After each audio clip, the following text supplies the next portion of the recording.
Lucas capítulo 7.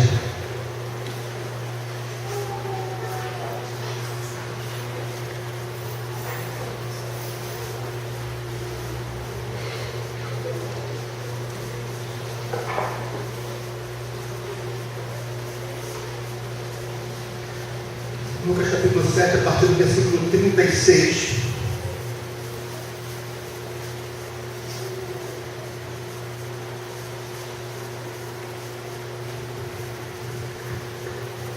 O relato da pecadora que ungiu os pés de Jesus. Diz assim a palavra de Deus. Certa vez um dos fariseus convidou Jesus para comer com ele. Jesus então, entrando na casa do fariseu, sentou-se à mesa. E havia uma mulher pecadora na cidade. Quando soube que Jesus estava à mesa na casa do fariseu, ela trouxe um vaso de alabastro com perfume. E pondo-se atrás dele e chorando aos seus pés, começou a molhar-lhe os pés com as lágrimas e a enxugá-los com os cabelos. E beijava-lhe os pés e derramava o perfume sobre eles. Mas ao ver isso, o fariseu que o convidara disse consigo mesmo: se este homem fosse profeta, saberia quem está tocando e que espécie de mulher é, pois é uma pecadora. Mas respondendo, Jesus lhe disse: Simão, tenho uma coisa a dizer-te. Este respondeu: dize-a, mestre. Certo credor tinha 2 devedores. Um lhe devia 500 denários e o outro 50. Não tendo eles com que pagar, perdoou a ambos. Qual deles o amará mais?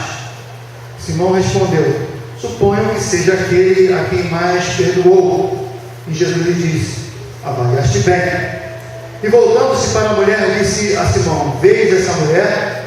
Entrei em tua casa e tu não me deste água para os pés, mas ela os molhou com suas lágrimas e enxugou-os com seus cabelos. Não me cumprimentaste com um beijo, mas porém não para de beijar meus pés desde que entrei. Não colocaste óleo sobre minha cabeça, mas ela derramou perfume sobre os meus pés. Por isso te digo, os pecados dela são muitos e são perdoados, pois ela amou muito. Mas aquele a quem se perdoa pouco, este pouco ama. Disse a ela: os teus pecados estão perdoados. Mas os que estavam com ele à mesa começaram a dizer entre si: quem é este que até perdoa pecados? Jesus, porém, disse à mulher: a tua fé te salvou, vai em paz. Irmãos, eu creio que aqui nós temos a essência do cristianismo relatado na vida de uma mulher descrita no texto como uma pecadora. Uma pecadora estava na cidade. O que significa isso? Significa uma prostituta. Muito provavelmente, a grande chance que essa mulher se prostituísse. E numa cidade judaica, legalista, logo uma pessoa desse tipo estaria debaixo das vistas da população, e todo mundo saberia que ela estaria ali. Todo mundo saberia que existia uma mulher naquelas condições. E isso, no contexto judaico, é algo que é muito grave. Por que é muito grave?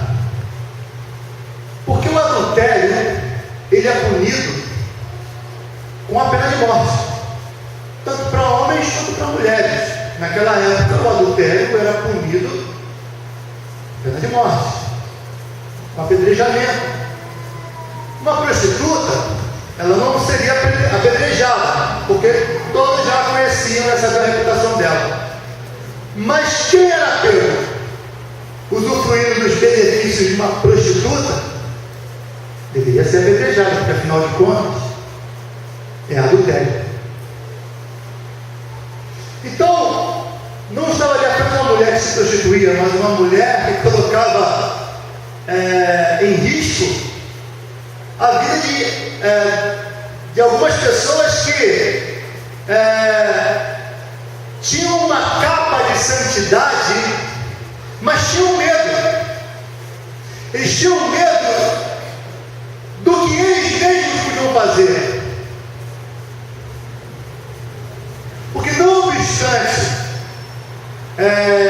o adultério ser caso de apedrejamento, não faltavam casos.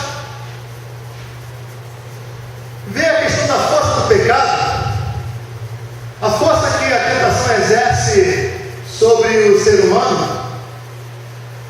Aquela mulher, ela era um perigo para quem vive uma religiosidade hipócrita. Aquela mulher era um perigo para quem vivia vidas superficiais, aqueles que tinham algo a mostrar para a sociedade, mas não tinham um testemunho interno. Aquela mulher era odiada de maneira muito particular, de maneira muito intensa. Ela era odiada tanto quanto os publicanos eram odiados. E olha que os publicanos, eles eram muito odiados. Essa semana, no culto que tivemos no culto da abertura do presbitério, o pastor, o pregador, ele informa algo interessante, tá? Ele dizia que a lei, né, tinha um dito popular, né, que um judeu, né, incentivava um judeu a matar um publicano, né, os zelotes, na verdade, os zelotes eles tinham essa regra, né, de matar um romano, ou matar um publicano, ou um amigo de publicano. Então, porque os publicanos eles eram considerados traidores, e essa mulher era tão odiada quanto um publicano. Jesus Cristo era amigo de publicanos. Ele foi na casa de Levi, foi o texto usado pelo pregador no culto. Jesus Cristo foi amigo de Zaqueu também, outro publicano.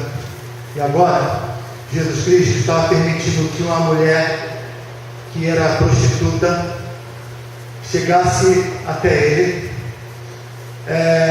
não apenas se prostrasse diante dele, mas tocasse nos seus pés, beijasse os seus pés, lavasse os seus pés com as suas lágrimas. Isso significa que aquilo não durou pouco, porque afinal de contas ela não tem uma torneira nos olhos.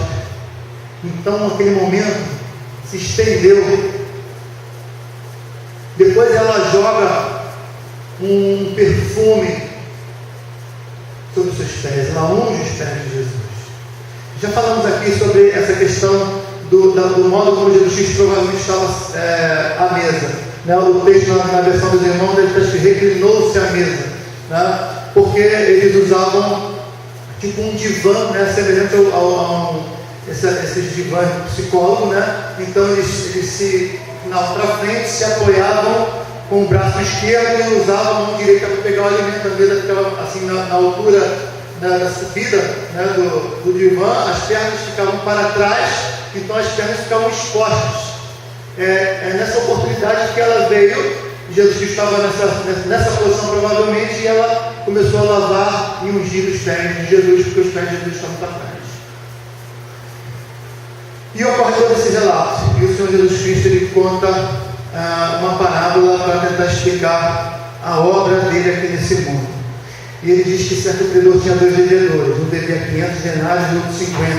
Não tendo eles com que pagar, perdoou a ambos. Qual deles amará mais? A situação aqui é um pouco diferente do nosso tempo. Um deve 500, outro deve 50. Aí você pressupõe que aquela pessoa que deve 50 vai pagar mais rapidamente do que o que deve 500. Tá? Não. Os dois deviam e não tinham como pagar. Em última análise, a situação dos dois era a mesma. Se eles não tinham como pagar, os dois eram devedores. Se os dois eram devedores, os dois estavam sujeitos a serem escravos daquela pessoa ou serem levados para a prisão. Os dois. Quando o Senhor Jesus Cristo conta essa parábola, ele na verdade ele está fazendo um paralelo daquela prostituta com Simão. Você acha que deve menos. Você acha que ela deve mais. Os dois devem. Os dois não têm como pagar. Mas por que você acha que deve menos? Você não tem um coração grato como ela tem. Por que você acha que é mais santo do que ela? Depois eu gostaria que os irmãos, aqueles que tiverem tempo, né? E o pessoal tem a revista de março, tem um editorial sobre os mais santos e os menos santos. Não, um editorial muito interessante.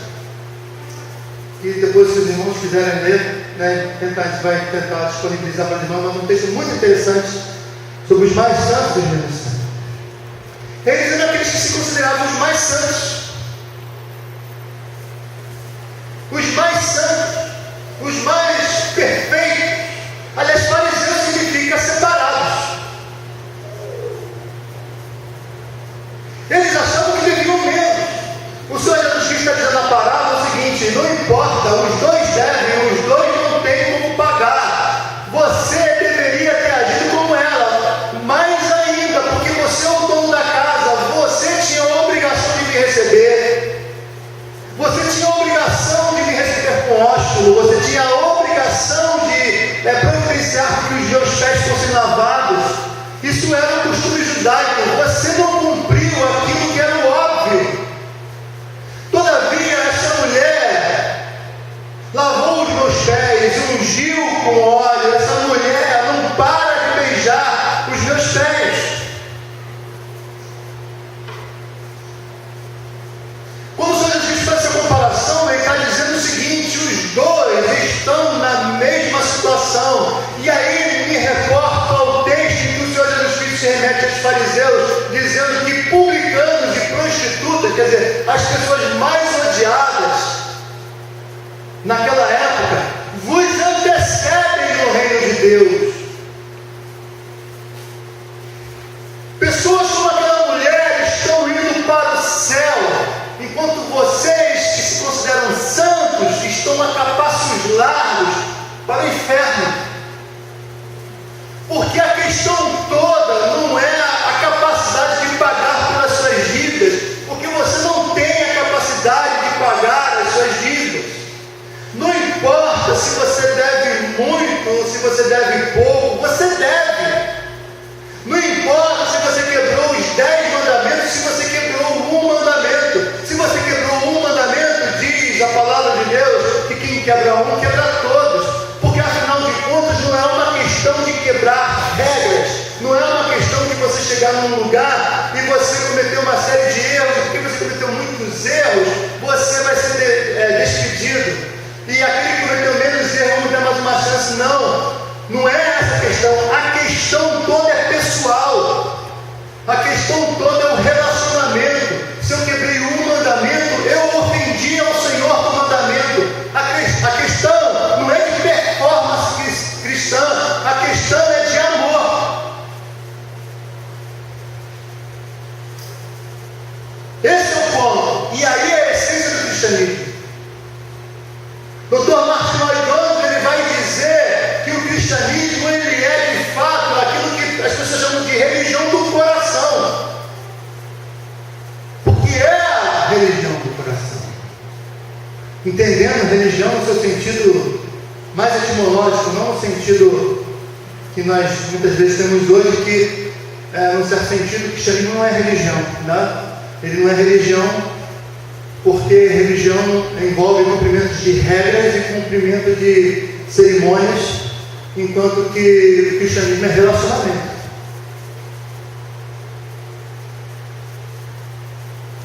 Queridos irmãos, esse texto ele é maravilhoso, porque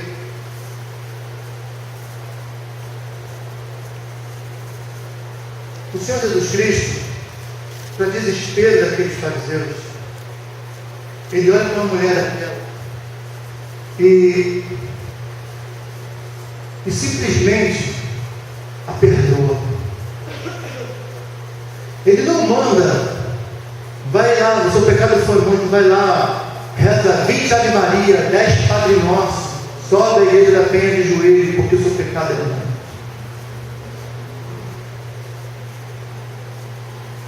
Ele não faz isso. Ele simplesmente perdoa. Vai, a tua fé te salvou. Fé e amor. Se você tem fé em Deus, você ama a Deus. É um conceito simples, porém tão difícil. E a maior dificuldade de todos, a maior dificuldade em amarmos a Deus está naquela pessoa que você vê quando está diante do espelho. Nós somos a maior pedra de tropeço no amor a Deus. O problema está em nós. O problema está em como nós olhamos a nós mesmos. Esse é o grande problema. Há pessoas que não conseguem se aproximar daquilo que é a proposta de Cristo para a salvação, porque a semelhança do fariseu se acham santos demais. Eu vou conseguir com as minhas próprias obras. Eu vou conseguir se eu cumprir as regras. Eu vou conseguir se eu fizer tudo aquilo que a igreja, por exemplo, a igreja evangélica exige. A igreja evangélica exige que eu use certos tipos de roupa, então eu vou usar. A igreja evangélica no Rio de Janeiro exige que a gente frequente a igreja, certo número de vezes ao ano, para que você não seja excluído da igreja, para que você seja considerado um membro assíduo da igreja. Então eu vou frequentar a igreja. A igreja evangélica exige que você fale o evangeliquez, paz do Senhor, irmão, só vitória, declaro isso, declaro aquilo outro. Você está dominando o evangeliquez? Você está dominando o evangeliquez? Você está cumprindo as regras, o checklist para ser crente. E aí a gente veste essa roupa farisaica e acredita nela. A gente acredita sinceramente que se a gente cumprir as regras, vai estar tudo certo. E aí chega uma pessoa toda torta nos seus olhos, de repente para no meio da sua sala. Eu fico impressionado com essa mulher, porque o texto ele mostra algo interessante. O fariseu mandou Jesus para comer com ele. Então Jesus disse: foi para a casa do fariseu. Eles não estavam na casa de Jesus. Aquela mulher sabia que casa era aquela. Sabia que aquela casa era do fariseu. Ela sabia que aquela casa era do sujeito que olhava para ela torto. Ela sabia que aquela casa era do sujeito que estava doido para dar um chute nela. Mas tem um problema. Jesus estava lá dentro. Ela não quis nem saber. Ele entrou e já foi lavando os pés de Jesus. Ele entrou, ela tomou a cena. Não foi uma situação discreta. Tudo para. Não é o que está acontecendo no cantinho e as pessoas estão levando a vida dela. Não. O ambiente para. Tudo para. A cena está ali. Todos estão olhando para uma mulher prostrada aos pés de Cristo, louvando ao Senhor. Nós ficamos cheios de dedos na adoração ao Senhor. Nós ficamos cheios de 9 horas na adoração ao Senhor, na devoção ao Senhor. Nós não queremos nos prostrar diante do Senhor. Nós queremos mostrar a dignidade diante do Senhor. Nós não queremos nos quebrantar diante do Senhor. Nós não queremos nos entregar plenamente ao Senhor, porque nós queremos mostrar a nossa dignidade de crente. E nos tornamos fariseus.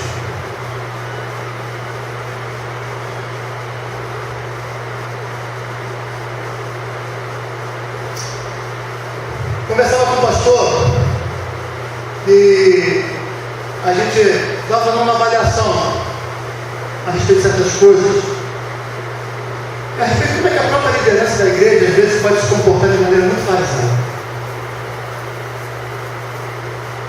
Eu fico impressionado muitas vezes como é que aparece em certos ambientes de culto. Então o povo está ali, e daqui a pouco entram os pastores. Pá. O povo está adorando ao Senhor, mas a sensação de pastor que está no meio do grupo de pastores é que muitas vezes a gente se acha quando está fazendo aquela processional.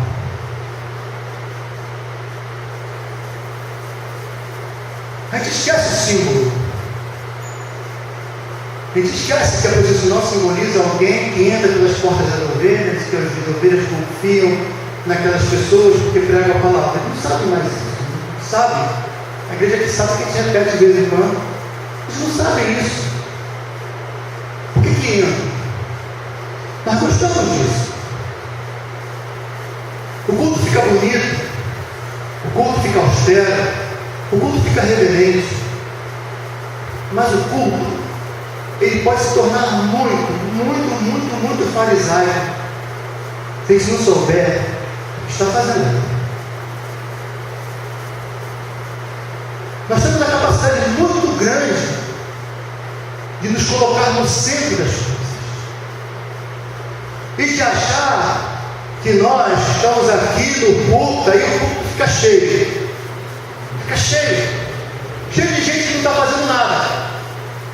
Aí a gente fica tentando distribuir o boletim para cada um, porque não, fulano está presente, então deixa ele orar. Fulano está presente, então deixa ele ler o texto. Fulano está presente, então deixa ele fazer aquilo outro. Porque nós temos que dar dignidade àquelas pessoas que estão presentes, que têm cargos, e belos cargos dentro do sínodo, do Supremo Concílio, etc. A Bíblia diz que devemos dar honra a quem tem honra, mas no culto, o que tem honra é Deus. Dignidade, Deus. Em última análise, todos que estão no local de culto são como esses fariseus e essa mulher. Todos devem. Só que todos deveriam estar como uma mulher, prostrados diante de Deus, não querendo saber se tem gente olhando atravessado para ela, mas colocados aos pés de Cristo e adorando ao Senhor em espírito e em verdade. Não importando o lugar, não importando a hora, o que importa é que Deus está ali, o que importa é que eu vou adorar o Senhor, o que importa é que a comunidade de Cristo está junta e que nós como igreja vamos cantar ao Senhor, vamos elevar as nossas orações, os nossos cantos ao Senhor. Isso importa, o que importa é que Deus está no centro de todas as coisas. Todos os títulos caem diante de Deus. Todos os cargos são reputados por nada diante daquele que governa todas as coisas. O Senhor Jesus Cristo, ele se volta para os seus discípulos e depois ele glorifica a Deus. Ele diz assim: Senhor, eu te louvo, ó Pai, porque revelaste essas coisas aos pequeninos e as escondeste dos sábios. Por que ele diz isso? Porque são os pequeninos que estão reconhecendo a soberania de Deus. São os pequeninos que estão se colocando diante de Deus com fé. São os pequeninos que estão se derramando diante do Senhor.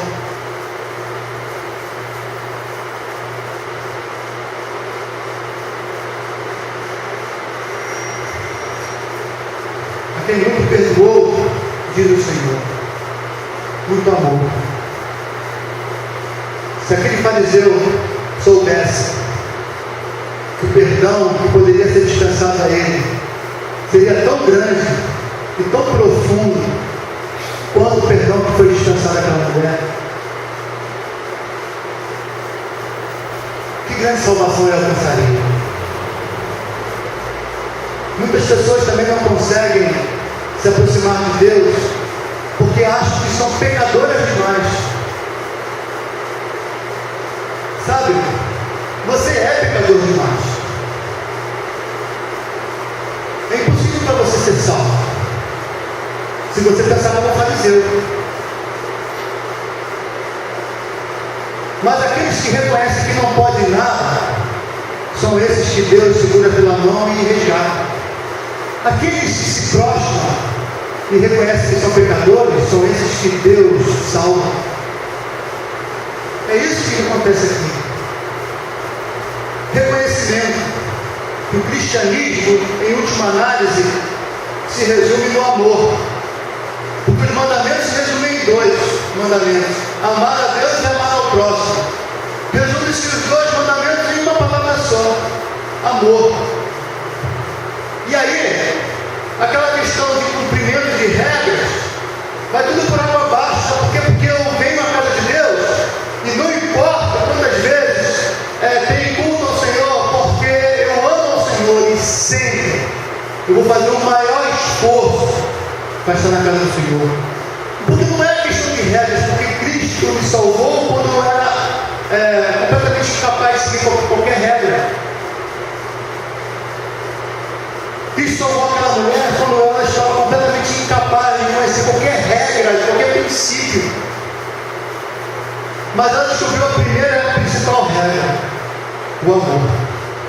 E ela entregou-se em amor a Jesus Cristo. E a minha proposta para você hoje é essa: entregue-se em amor a Jesus.